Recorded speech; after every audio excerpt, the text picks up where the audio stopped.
Hey, I'm using my iPhone 13 Pro Max today, and we're just now going live on Facebook and YouTube. I'm Jim Munchback, and this is another lecture in personal finance. Today we're going to start out in investing. So this semester we're in week number 9, going into week number 9. And so investing is the most popular topic in this course, the course in personal finance. Again, I'm Jim Munchback, and I'm early. I'm just checking, testing a couple backgrounds too. So you can see I'm in a tunnel right now. Let's see what it looks like if I go to the palm trees. Yeah, there's the palm trees. Let's see what else we have here in our So normally I've got the bricks. The bricks are boring. They don't move. So doing a little sound test. If you're watching on Facebook or YouTube, I'm early. So I'm just, hi, hope you're doing great. Leave a comment, like it, whatever page you're watching this on. I'm trying to get a handle on which pages people actually watch. Now, if you're a student at the University of Houston, you should be watching this on Millionaire Habits on Facebook. That's where it's posted, and you have a link in your syllabus. But anyway, I'm just playing, trying to get set up. I'm not really trying to get set up. I'm trying to find the best background. So yeah, if you're watching and you're watching me play with these backgrounds, tell me which one you like. Here the options are. I keep looking at the wrong camera. I have 2 cameras up here. I have a Logitech Brio 4K camera. It's very inexpensive, but it does a great job. But no camera that I own does as good a job as my iPhone. So I'm using my iPhone now that iOS has upgraded to this contextual camera. I don't even have a wire going to it. So yeah. Anyway, I better get to business here because in a minute I have to open the Zoom meeting. It's 10 a.m. right now. So let me go do that. And so I'll go over the options here in a minute with my team. So let me go to Zoom, and we've already got the room open, so I'm going to admit everyone.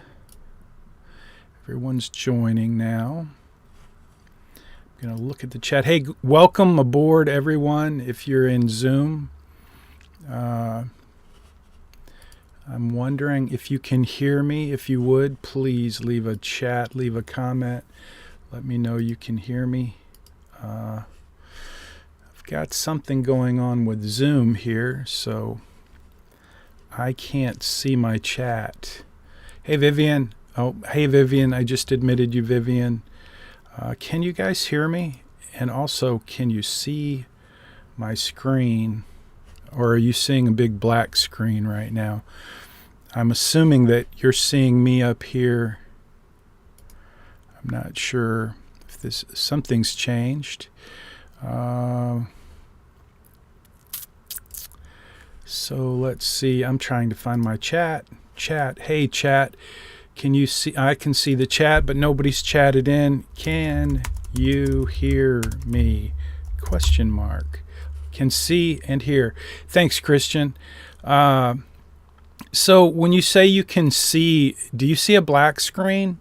Or do you have the whole thing showing? I see the website. Okay, cool. Perfect. That's what we want. For some reason, when I look at my Zoom, I'm seeing a big black screen. I see all the folks who are here, and now I'm seeing my chat. So I'm going to move my chat over to a different screen so I can watch that. And yeah, you guys go ahead and chime in there with your time that you logged in, and I am going to jump in and get things going. Oh, I wanted to show you, I've got a little kind of cool selection here. While we're waiting for the folks to show up, we won't start officially until 5 after. But I've got some options here. Just curious. You can leave a note in the chat and tell me if you like the beach. Here the options are. I'll read them. Beach, bricks, castle, colorful shelf, home office, modern house, palm trees, tunnel, and white hall. So this is the beach. Normally what I have is the bricks. I'm just playing. I know you know that, but I'm curious how these look. They're kind of weird, some of them. I have a ton more, but I kind of like the colored shelf. What about you? Do you like the colored shelf? Here's home office. That's not actually my home office. These are all backgrounds that I just grabbed somewhere. Let's see. Modern house. Kind of like the modern house. Looks like I'm sitting in a little, apartment in New York City or something. Okay, let's see. Modern house. Palm trees. Everybody likes palm trees. Now, it's a video background, which is kind of fun. So that's that one. Here's probably my favorite, the tunnel. Here I am in a tunnel. Isn't that cool? It's too cool. Okay, so it's kind of weird. And then there's Whitehall. That's a tribute to Steve Jobs, I guess. Okay, so let's see. The shelf and bricks are the less distracting ones. That's probably good. Vivian likes the palm trees. Home office. Christian likes the home office. I appreciate all those comments. I like the palm trees too. Palm trees, beach, palm trees, or home office. Maritza, I like that. You give me 3 options. That doesn't help me make one choice though, because now I like it looks like palm trees. The shelf and the brick are less distracting. Kayla, that is important to be less distracting. So I think I have to go with less distracting. The shelf and the home office. Let's see what's the home office again. Let's do home office for today. Okay, we'll do home office because it's less distracting. I like the palm trees, the beach, and the moving stuff too, but we'll go with that. So, hey, before we get started, I wanted to mention it's time to start, so we'll get started here in just a second. We're going to talk about investing. This is the week for investing. So a couple of things before we get started.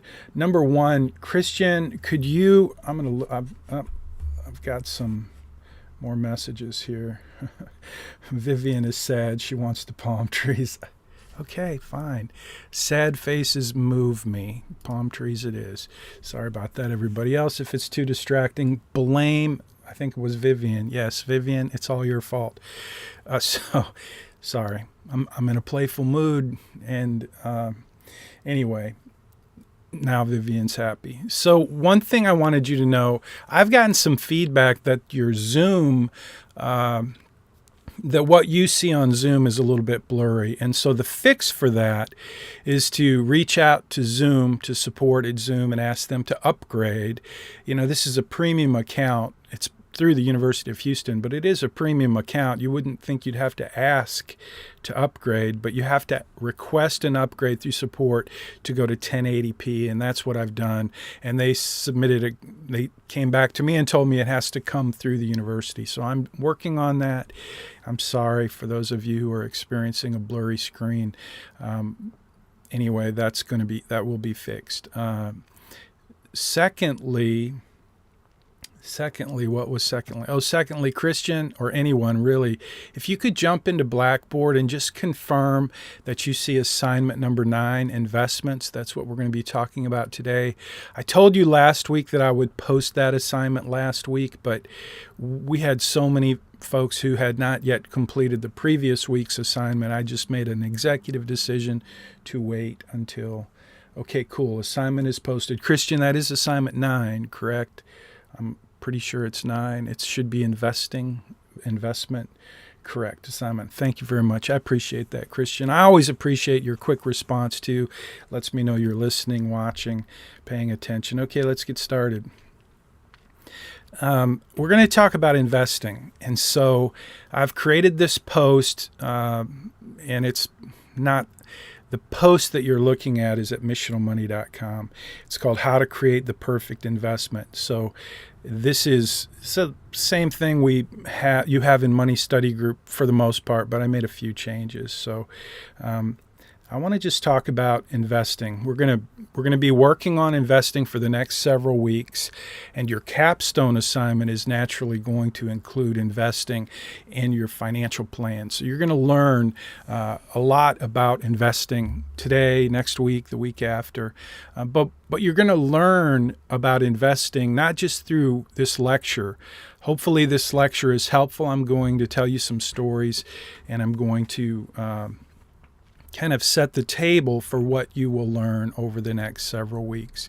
But you're really going to learn this content about investing by doing some work in your financial plan. That's where you're going to get to see how your trajectories, your future projections for your financial future will change based on how you change certain components of your investment program, your investing plan. So we're going to talk about those today. We're going to start out the conversation with something that I call the perfect investment. And I wrote about this in my book, Make Your Money Count. There's a chapter in that book that is called Small Steps, Big Payoffs. And this is just one of the small steps that I highlight in the book, Make Your Money Count. And so the perfect investment, as a fiduciary, I have to say, this is a public service announcement now. There is no such thing as a perfect investment, and hopefully you know that. But if there was, if there was such a thing as a perfect investment, I believe it would be your 401k and the matching funds that come from your employer. And over time, I've been doing this a long time, financial planning, helping people build a compelling financial plan for their future. Over time, in my experience doing that, I have found over and over and over so many times that people just don't take advantage of this perfect investment. So if you're out there listening or watching on Facebook or YouTube, by the way, we are streaming live on Facebook and YouTube. And by the way, the quality of the video is actually better on Facebook and YouTube than it is in Zoom, which is crazy to me, but it's true. Because when you're watching in Zoom, you're getting a really degraded feed, which is crazy. Anyway, a quick note from Christian says the assignment 9 in Money Study Group isn't the exact same as the one on Blackboard. Thanks for letting me know that, Christian. I will update that as soon as we finish class today. I'll jump over there and make sure that they are synced up. I do make changes to the assignments and the content every semester, almost every week. So that's not a surprise, but I do want to make sure that it is correct. As usual, though, you'll want to make sure that you do the assignment according to Blackboard. The content that's in Money Study Group should support and aid and be helpful. It will typically not be exactly the same. Always look at the assignment in Blackboard, especially the due dates and the class collaboration and whatnot. You may have already figured out, by the way, as far as class collaboration goes, you guys are doing an awesome job posting class collaboration comments and engagement, and I've been very lenient. Actually, I've been kind of not super specific about what I'm looking for each week because there are so many options for you out there to grab some class collaboration content and post it either on Facebook or YouTube or in Money Study Group. And you're doing a great job with that, so thank you for that. And this week, I don't even know. I think I have repeated this week's class collaboration, which will be I think in the assignment it says change your age, make yourself 10 years older. So if you haven't already done that, do it this week. Post that as class collaboration. If you've already used that as class collaboration in a previous assignment, I believe we did, then use something else. We'll find plenty of things here to talk about that you can use for class collaboration. So we're going to talk about the perfect investment, and I'm going to share with you how to make your 401k the perfect investment. And this part of the lecture really focuses on your 401k. So when we talk about the 3 laws of personal finance, hopefully you know what those are by now. The 3 laws of personal finance. The first one is the law of spending and saving, which is save more than you spend. No, spend less than you earn. Sorry. Spend less than you earn so that you can save more for what matters most. And as I've said in many lectures in the past and on videos. And that law of personal finance, remember my friend Sam is the one who helped me really clarify that in the very beginning when I started teaching personal finance at the University of Houston. My friend from Ireland, Sam, the engineer who has since passed, he said, Jim, he was from Ireland, so he's very frugal. His culture was very frugal. He said, if you can teach the students one thing and one thing only, you will succeed. You'll be wildly successful in helping change people's lives. He said, teach them to spend less than they earn so that they can save.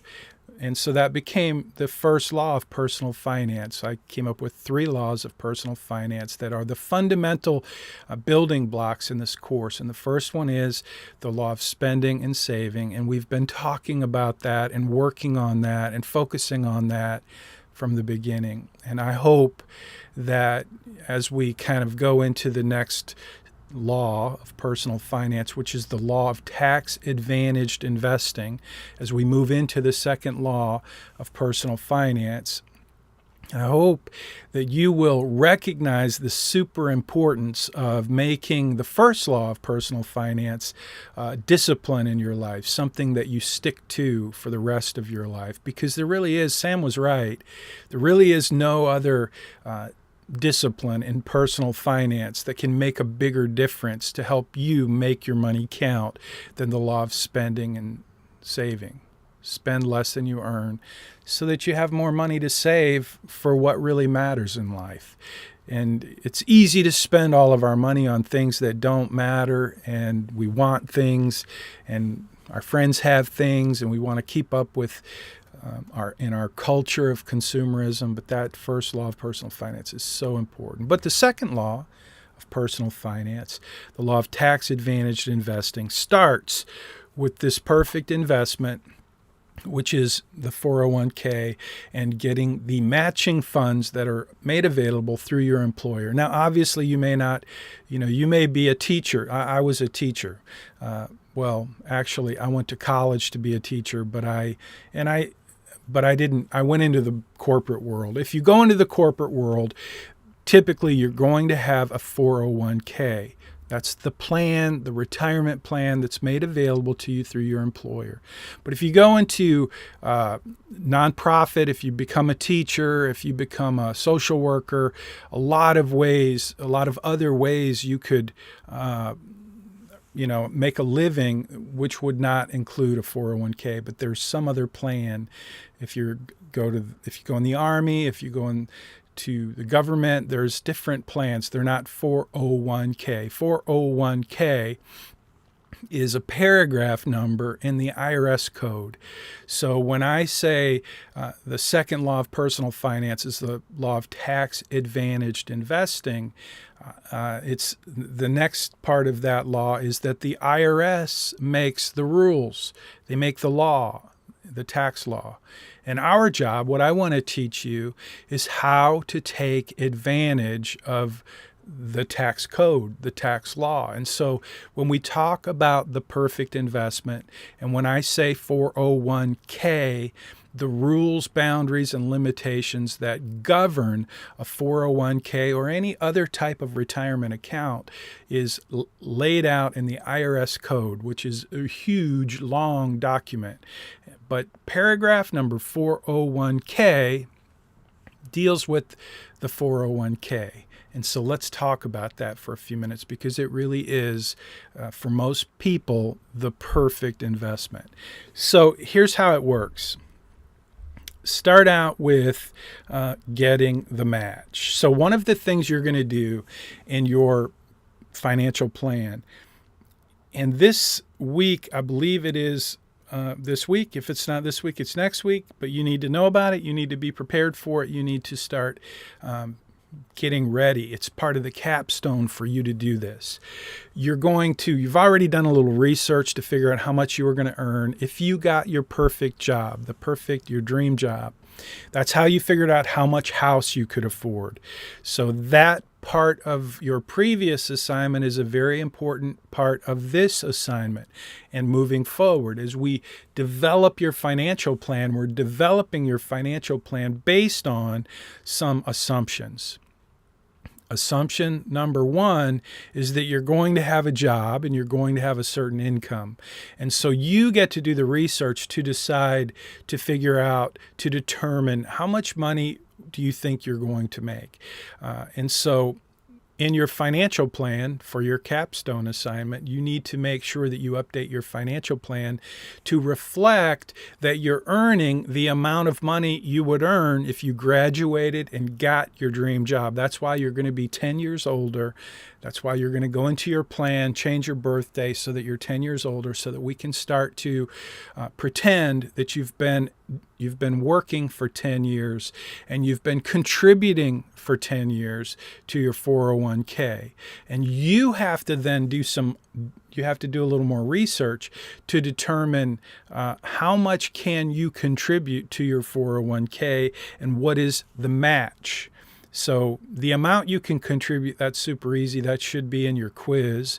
How much can you contribute to your 401k? If not, if it's, and these numbers change from time to time. So I need to go check the quiz and make sure that question is in there and make sure that that question is correct, because it does change on a regular basis, how much you can contribute to a 401k. But the point I'm trying to make here is you've got to do a little research to figure out, when you say, I want to work at, if you're in the oil industry, you want to work at Shell.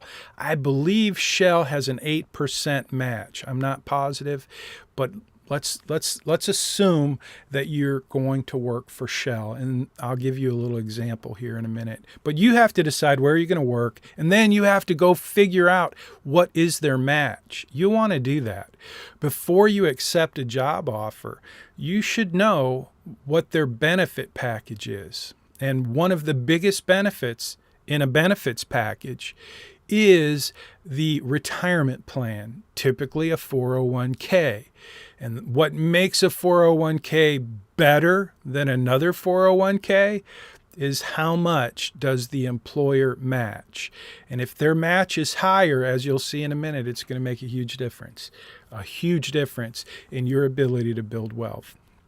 So you're going to figure out how much you can contribute to your 401k based on your salary, and you're going to figure out what is the match, because you're going to need those numbers to update your financial plan so that you can see how this works. So let's pretend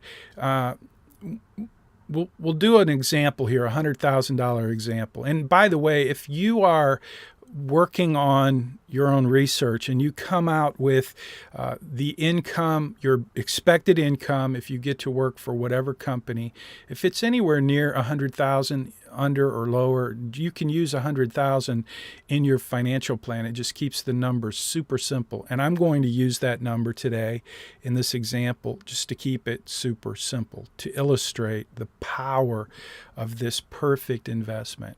But the key is you have to be ready on day one. This is what I tell every student who's ever taken this course. One of my biggest goals, one of my biggest expectations for you is this. On day one, when you start working after you graduate, you're going to sit down with HR, and they're going to have a lot of paperwork for you to fill out. And part of that morning, that session with HR is going to deal with benefits. You're going to have to make some choices about your benefits.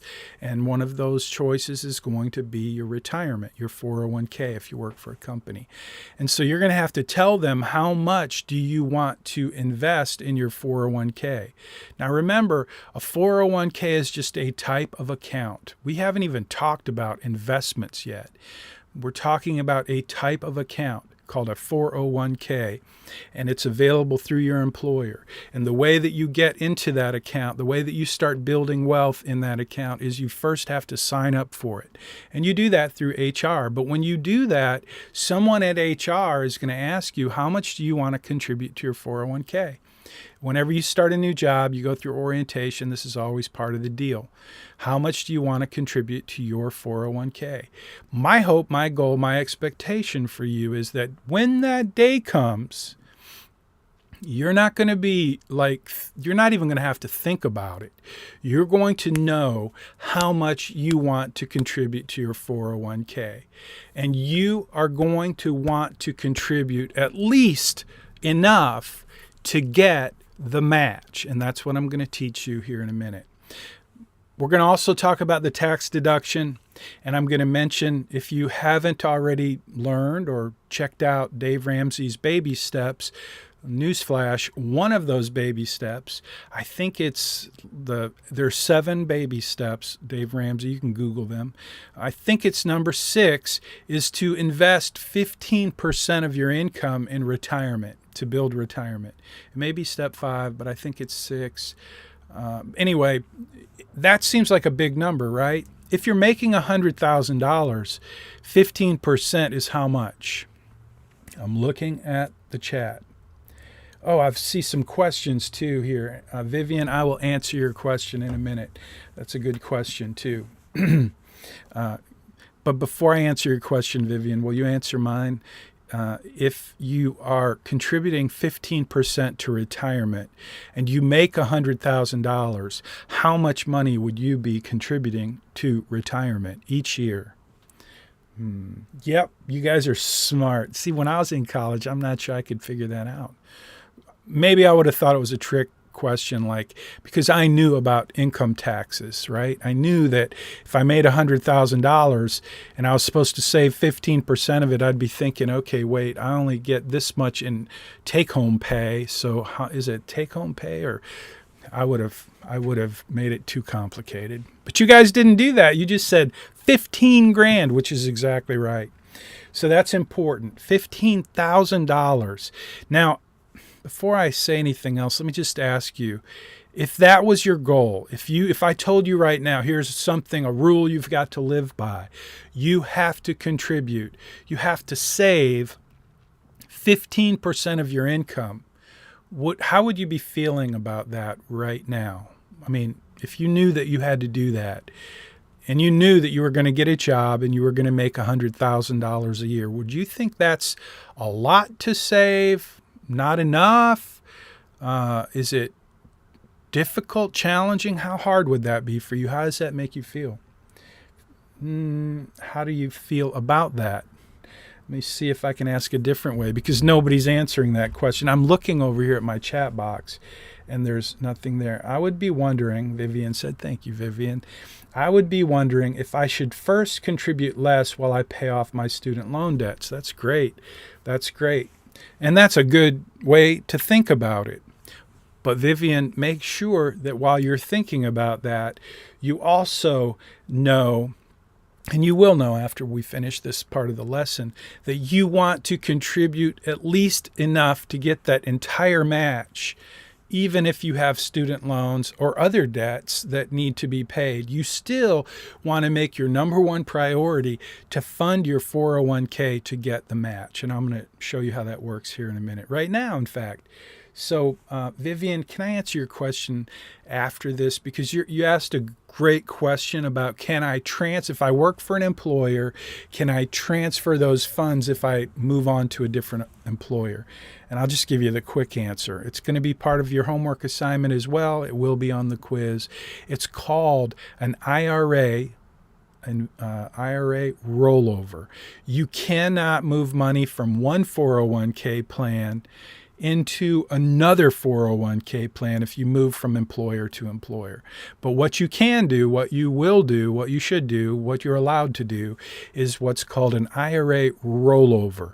And that's where you take funds from your old 401k rather, and you roll them over into an IRA account. That's a different type of account. It's very similar, but it's a personal. IRA stands for Individual Retirement Arrangement. I always think it's individual retirement account, but it's individual retirement arrangement according to the IRS. So that's the answer to your question, Vivian. And I think there is a question on the quiz. It's a very important part of personal finances, knowing how to manage, because you'll work for more than one employer in your life. I will bet that no one listening to my voice right now will work for just one employer for their entire life, which means if you follow my guidance here, if you follow my strong recommendation that every time you start to work for an employer, you contribute at least enough to get the full match. If you do that and then you move on to another employer, you're going to want to be able to roll that over and continue to build your wealth, which will be built in your IRA account, which is an important part of your personal finance. You're welcome. Thank you for the question. So how the 401k works, number one, you got to get the match. We're going to talk about tax deduction. And I want to come back to the 15% goal, because while it does seem like a lot, I'm going to show you how it's really not a lot. It's not a lot. It looks like a lot. It may seem like a lot, may feel like a lot, but once you understand how this works, this perfect investment, you're going to see that saving 15% for retirement is really not that difficult, and it's super smart to do. So we're going to use a $100,000 example, and I said, we're going to pretend we work for Shell. I think Shell has an 8% match, but we're going to pretend that they do have an 8% match. So back to the question, if you make $100,000 what's 8% of $100,000? Because that's what we're talking about. They have an 8% match. They will match up to 8% of what? Anybody know? This is a tougher question. You have to think about this. So if you pretending everybody here, you work for Shell, you make $100,000, and they have a 401k plan that has a match, and the match is 8%. What is the 8% of what is the 8%? 8% of what? 8% of, I'm looking at my chat. There's nothing there. It's blank. Oh, thank you. 8% of money you contribute. That's what Orlando said. It was a direct message. Sorry, Orlando. I thought maybe you didn't want me to say that, but that's a good observation. Kayla says 8% of what you're contributing to your 401k. Giselle, 8% of your investments into 401k. So all of those are kind of right. But here's how I would look at it. Well, so yeah, they'll match 8% of what you put in. That's right. Oops, I meant for everyone. Thanks, Orlando. I didn't mean to, but you gave the same answers as everyone else. So yeah, it's 8% of what you contribute. So now let me ask the question a little different way. If you make $100,000 and your company, Shell in this case, will match 8%, how much money do you want to contribute to your 401k so that you get the match? So a little different question now. You have to think, you already answered the question, what is the 8% of? It's 8% of what you contribute to your 401k. But 8% of what now? The question is, how do you get the full match, the maximum that you can get? Because if you're getting a match, that's the perfect investment. So how much will you need to contribute to your 401k in order to get the full match? I'm going to pause now and wait. If you're watching on Facebook or YouTube, please take a minute, post a comment. You can use that for your class collaboration. And tell me, if you're working for a company making $100,000 and that company gives you an 8% match in your 401k, how much money will you have to contribute to your 401k in order to receive the full match of 8%? How much money would you have to contribute? At least 8%, Kayla says. That is correct. That is absolutely correct, Kayla. At least 8%. And how much money is that? At least 8%. We've established that you work for a company and you make $100,000. So yes, Maritza says you should match 8% of your 100,000. which would be $8,000, right? Right. Exactly. It's not complicated. Giselle says $8,000. It's really pretty simple. That's why we're using the $100,000 example, because it's super simple. But I want it to be so simple that you understand it. Now, if we change the numbers and you're making $65,000 and the company matches 6%, it's the same principle. You just got to do a little bit of math, and I'm not great at math. So 100,000 makes it super simple. Now you understand. The question again is, if you make $100,000 and your company matches 8%, that's $8,000. If they match 8%, well, they won't match $8,000 unless you do what? You have to contribute 8% of that 100,000 to your 401k. So if you contribute, they're only going to match up to 8% of your income. So again, if you're making $50,000, then 8% is only $4,000, because that's 8% of $50,000 is $4,000. So just that's how it works. But assuming you make $100,000, you have to contribute 8% in order to get the 8%. Now what happens? Let's say, okay, you're in HR, day one, you sign up for your 401k, and you know that you're going to be making $100,000, and you know that they're going to match 8% of your income if you contribute 8%. If you contribute the $8,000, they're going to match up to $8,000. That doesn't mean you could put more in. You could put $20,000 in, but they're only going to match 8%, which is $8,000. So follow me here now. You contributed $8,000.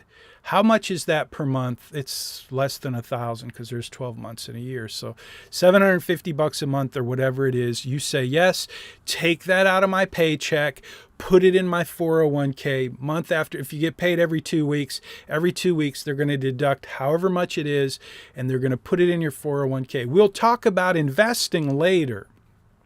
Right now, we're just talking about cash money that's coming in and going out.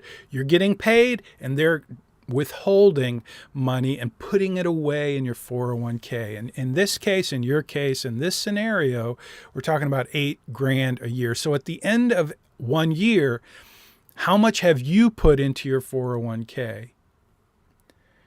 Giselle, I'm going to pretend you just answered that. 8,000, because that's what you said, Giselle, is how much you would be contributing if you wanted to take full advantage of the company match, which in this case is 8%, and you're making $100,000. So yeah, you're contributing $8,000, which means they're deducting that from your pay and they're putting it over there in your 401k. Now, at the end of the year, how much money do you have in your 401k? That's a different question. Now, you've followed me so far. You make $100,000. You work for a company that gives you an 8% match. You decided, because you're smart, that you wanted to get the full match. So you contributed $8,000 to your 401k. And now it's the end of the year. You've done your part, and they did their part. And what's the result? I'm looking at my chat, not seeing anything. Oh, 190 if they match you percent every month. So it's not quite that high. It's not 192,000. 8%, yeah, 8% plus 8%, right?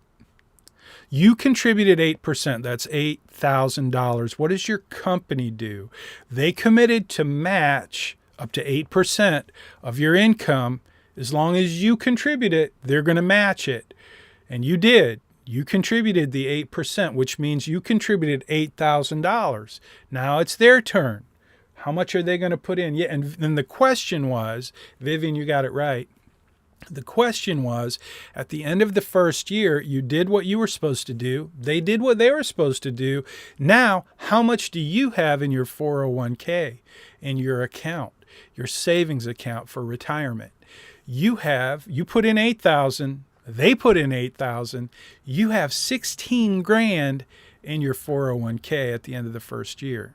That is The perfect investment. And we haven't even talked about investing it yet.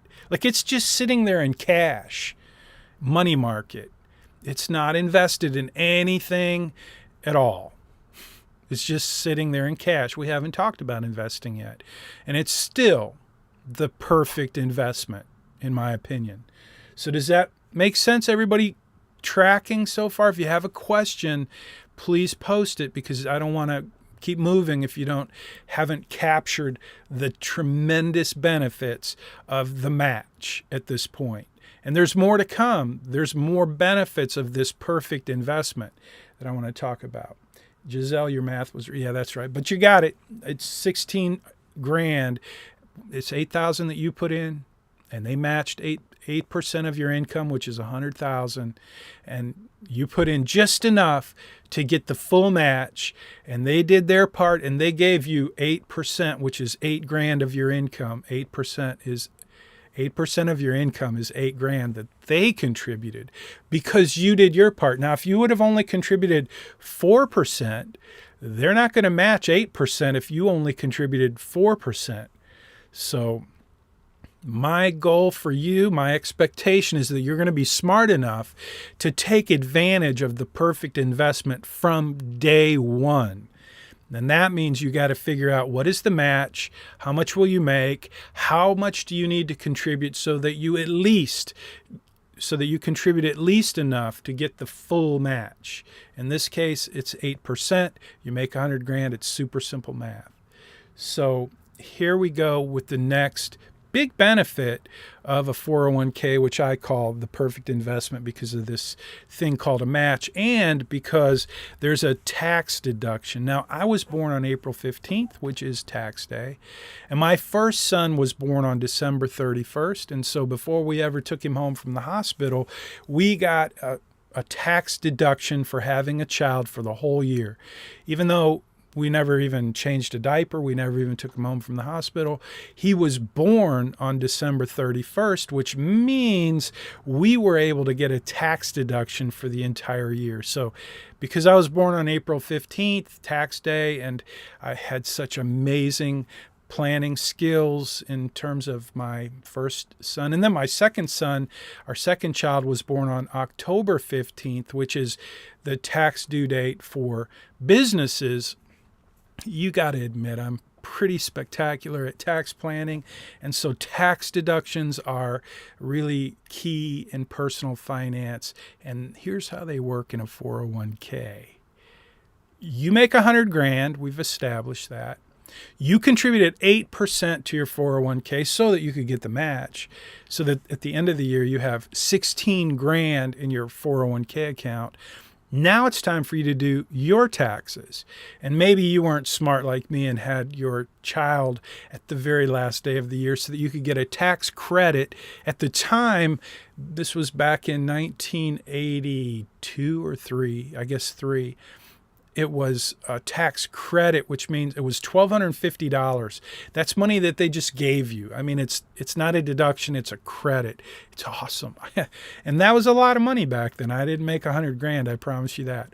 Anyway, tax deduction for you, though, and I can't remember what tax bracket you would be in if you make 100 grand.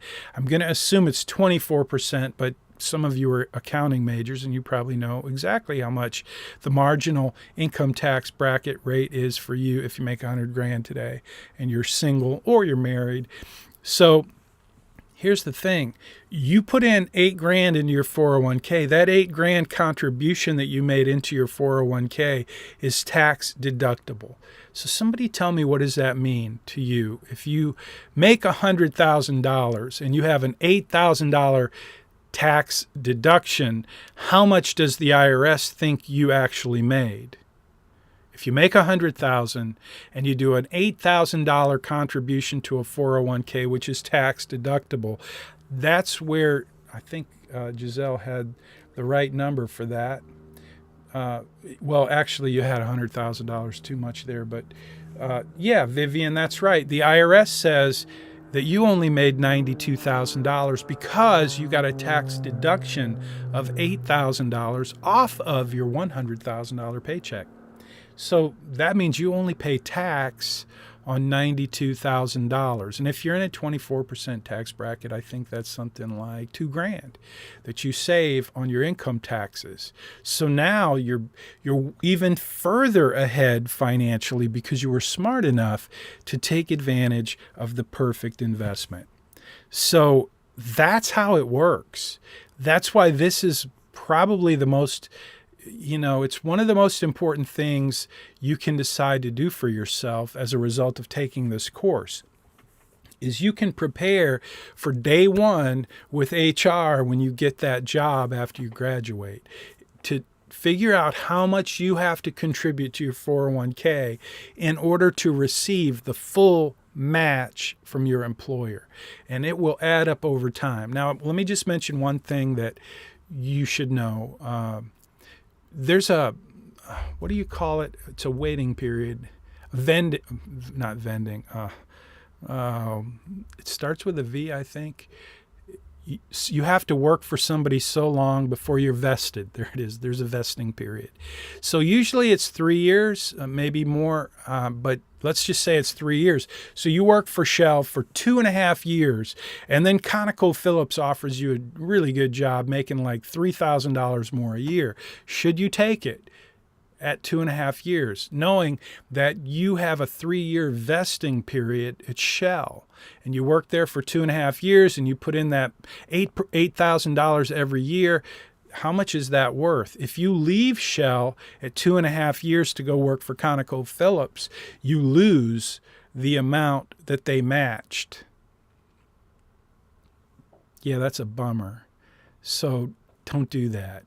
I mean, I'm not saying don't look for a better job, don't move from company to company, but I am saying be smart about it. Be strategic about it. Set your time frame accordingly so that when you take a job with a company, let's say in this case it's Shell, you don't even think about moving to another company until after you've, imagine all the things you can learn. I had a great boss one time. I got a really cool promotion when I worked for State Farm Insurance Company. Before I was a State Farm agent, when I was an employee, I was an adjuster, a fire claims adjuster. It was a great job. It was the best job it was probably the best job I've ever had. Obviously, I have my own business now, so I'd rather be doing what I'm doing without a boss. But as far as a job with a boss, it was just a great, great job being a fire claims adjuster. But I wanted to get promoted to this job where I would be training adjusters, and I did get that job. It was a great promotion.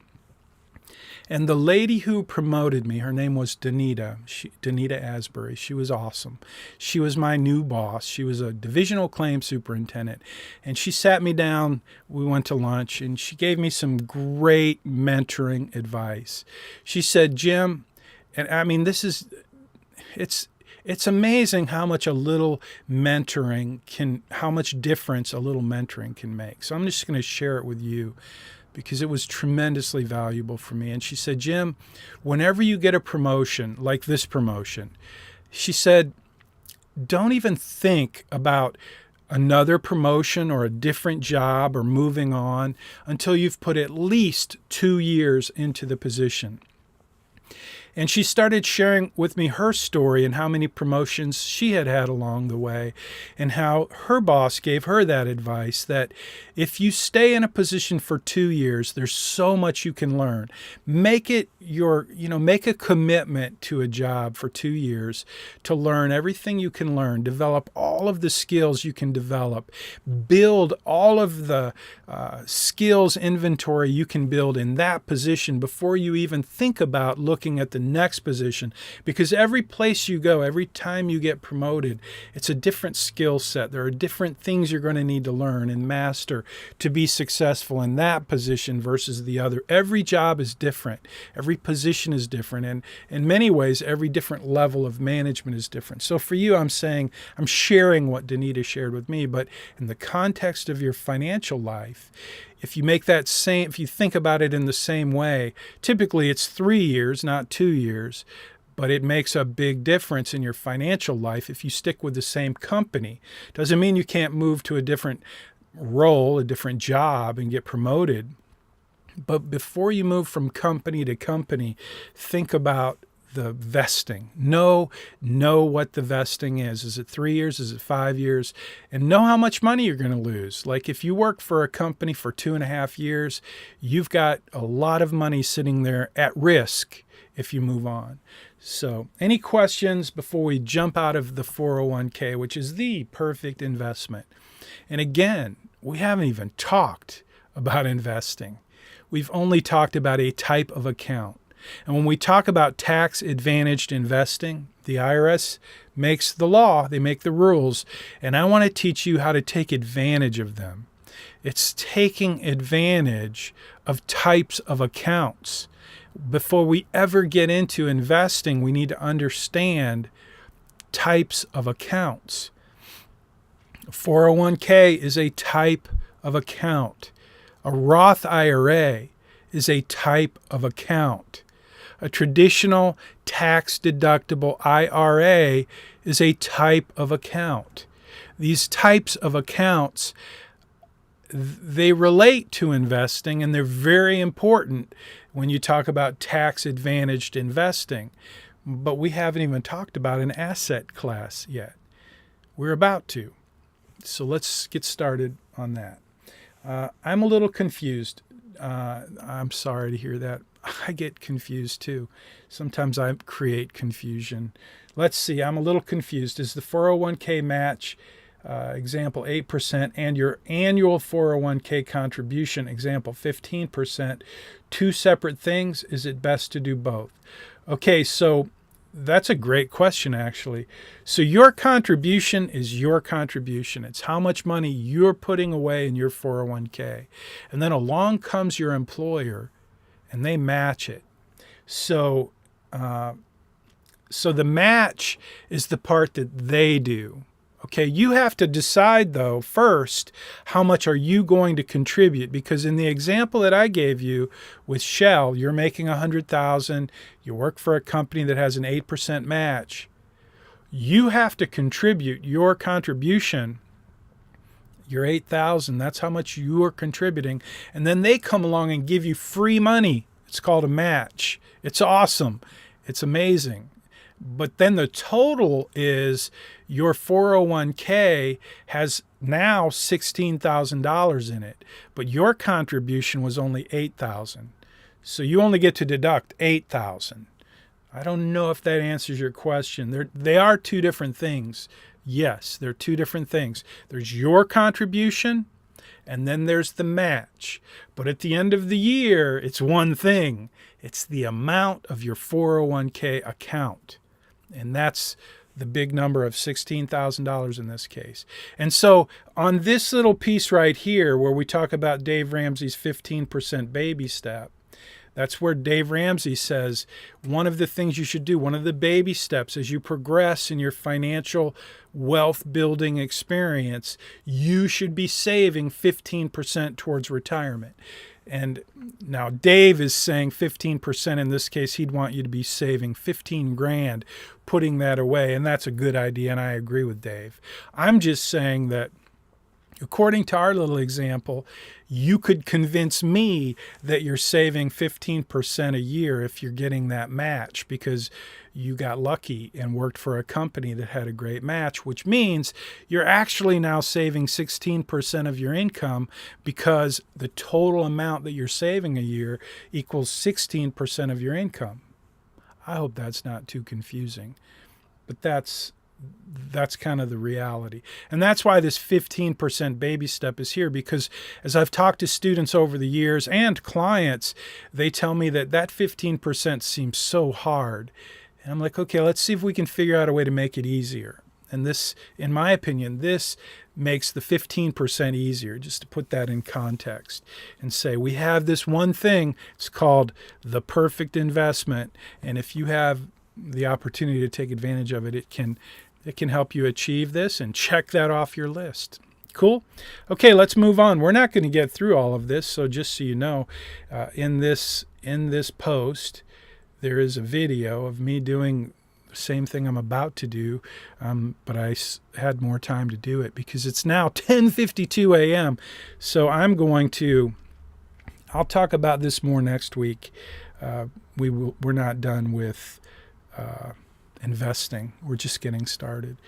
But I do hope that you will spend some time this week learning about investments, because what I want to teach you, this whole post is about investing, and it goes through things you should understand: a liquid or illiquid investment, and also these 4 investment strategies, which I'm going to go in great detail. You can watch that video and you'll see me talk about these 4 investment strategies. But next week when we get back together, I'm going to talk about them again. But you can watch that video and get a kind of a preview of what I'm going to talk about. These 4 investment strategies I'm going to talk about in the next few minutes until we end today they're 4 investment strategies that are designed. They're not complicated. They're not a mystery. They're not even that innovative. They're like the basic kinds of investment strategies, but they're fundamental to 2 things. One is maximizing your return, and number 2 is really important to most people, especially when you get to be my age, which is minimizing risk. So I'm going to teach you 4 investment strategies that are specifically designed to help you maximize your returns over time and minimize your risk. And I'm going to teach you how they work so that you can put them into practice in your 401k, in your IRA, in your Roth IRA, or in your taxable account. So we're going to talk about types of accounts in a couple of weeks, where I'm going to come back and I'm going to teach you how different types of accounts work. Today we focused on the 401k, but I want to make sure you understand how a Roth IRA works and how a traditional tax-deductible IRA works. And I want you to know the difference between a taxable account, that's just a basic account you can open at any bank, any brokerage firm, and it has no special tax benefits. And it's one that if you have a checking account, it's taxable. And you could have an investment account and it could be taxable. That's different than a tax-advantaged account. So I want to teach you some of the rules, boundaries, and limitations related to tax-advantaged accounts and contrast those with a taxable account. So these investment strategies work in both taxable and tax-qualified accounts, but obviously they work better in tax-advantaged accounts.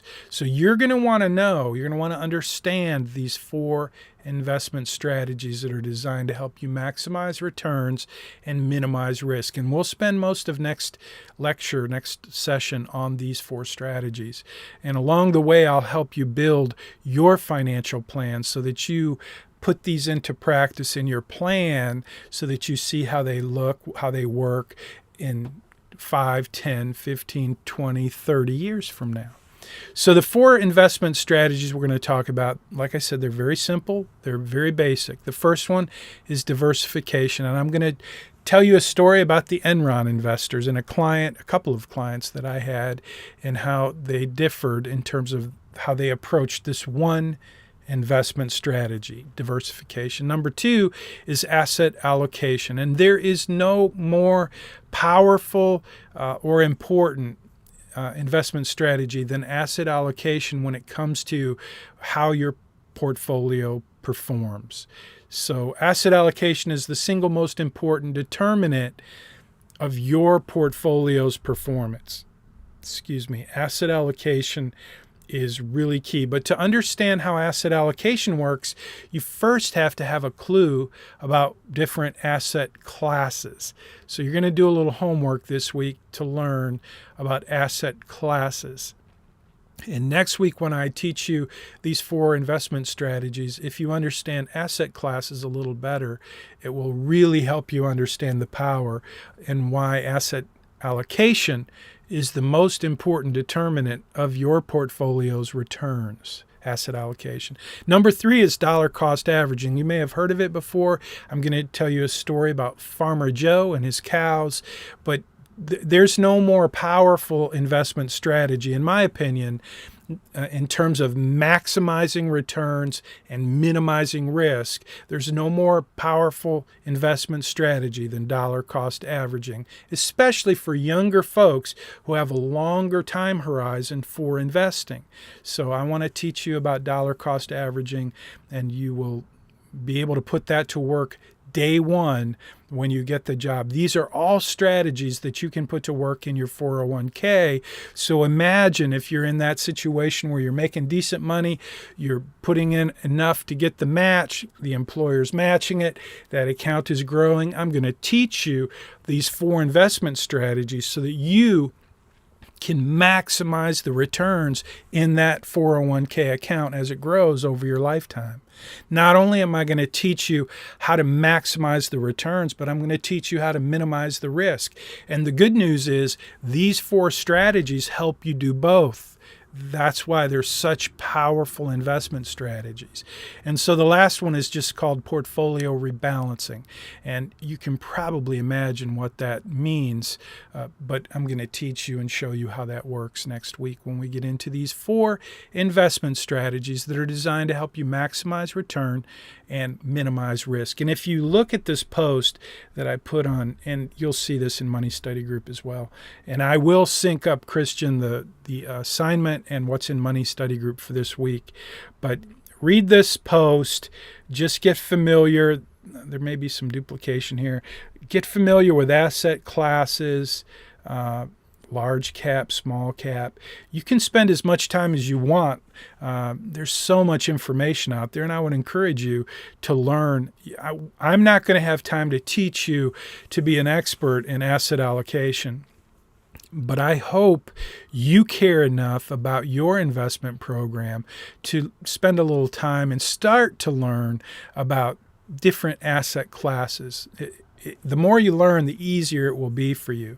And I know it's kind of new for most of you right now, and you don't need to be an expert, but you should be familiar with basic asset classes. So we'll talk about that a little bit more next week. It is now 11 a.m., so we're pretty much out of time. I try to get you guys out of here at 11 o'clock every Tuesday. Now, this will be on your playlist in YouTube. If you're watching on YouTube or Facebook, I appreciate you. Let's see if we got any questions. I'm going to look into Zoom, into the chat box to see if you have any questions. And if you don't, then I'm just going to end and say, see you next time. And I've got some work to do. So I'm going to go do my work, and I hope you'll go do your work. And I hope we can all come back together next week and have a good time. Hope you have a great week. Hope you are ready to learn about investing, because that's where we're going next in Money Study Group and personal finance at the University of Houston. And I'm not even seeing any have a happy day. You guys, come on, say something. Say goodbye. Say see you later. Say thanks. Let me know you're still there. Otherwise, thank you. Vivian said have a good day. You too. See you later. You guys take care. I'm going to end it now. If I can find my button. First thing I guess I'll do is go over here, and I will end. I'm going to finish the broadcast. So I'm ending the broadcast on Facebook and YouTube. Y'all have a great day. Don't forget to leave a comment, like the video, subscribe to the channel, and all those other things that we always try to get you to do. Thanks. And do hit the little bell, and you'll get a reminder, and I'll pester you whenever I post new content. Whatever YouTube channel you're on right now, I appreciate it. Thanks. I'm going to end the broadcast.